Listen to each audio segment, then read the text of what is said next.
2017 has been a different kind of year for California water. Rainstorms continue to pound the state. Rivers are spilling into bypasses, and farmlands all over the North State are flooded with excess water. Unfortunately, the vast majority of this excess water is flowing down the river, through the Delta, and out to sea.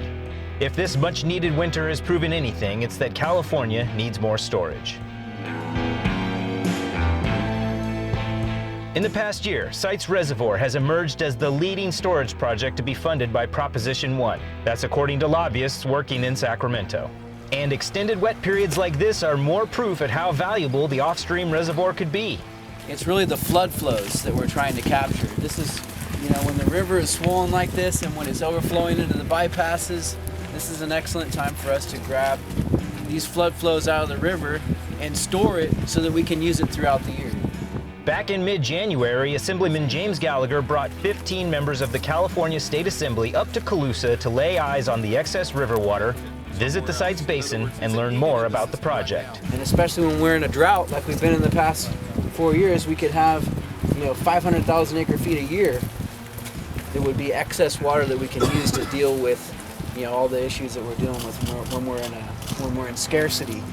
As the day went on, they started to see how sites fit into the overall water system and how we could provide benefits. By the end of the day, there seemed to be positive support. We actually had one representative saying that they would go back and find out why their local water district, whether it was interested in participating or not. There's plenty of reasons to like the Sites Reservoir project. It's big. Peak capacity is 1.8 million acre feet, with a projected average annual capacity of 500,000 acre feet. It's north of the Delta. It's positioned near the GCID and TC canals, which means much of the necessary infrastructure already exists. Sites is unique, and probably unique compared to some of these other projects, because it does have that flexibility to grab water, retime it, to take water that's off of other unregulated tributaries at different times of the year. It's very powerful, and I think in that way, Sites is really going to rise to the top.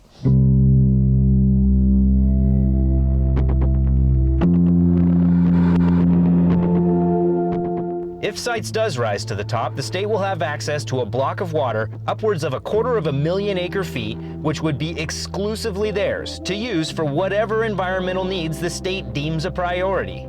I'm not aware of any concept within the state of California where a dedicated supply of water for the environment exists, certainly not in the quantities that Sites is able to produce. So the way that would work for Sites is there'd actually be a contract very similar to an investor where the state of California would own a part of the project. So that gives all kinds of flexibility that the state doesn't have through their regulatory processes right now. The state resource managers would have a dedicated supply. They would be part of that process in deciding how much water, when, for what priority, how would that fit into an overall operations scheme, and then be released on a pattern that achieves those objectives. They're an owner, right? As an owner, you have the ability to call for that water when you want it.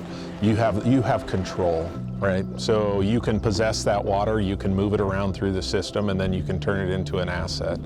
The other regulatory processes on existing reservoirs, you just have the ability to have a requirement from the operator, which it just plays out very differently.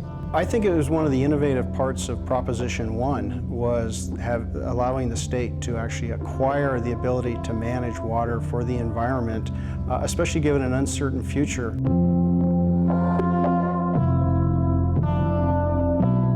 Ownership has its privileges, and in this case, with Sites, the state is buying the privilege of owning and operating water however it deems fit. The list of viable scenarios is infinite.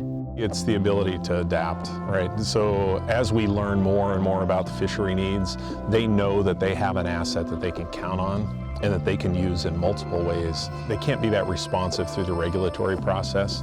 So having this asset, I think, is going to give them a lot more flexibility, a lot more capability to improve the abundance of fish in our valley.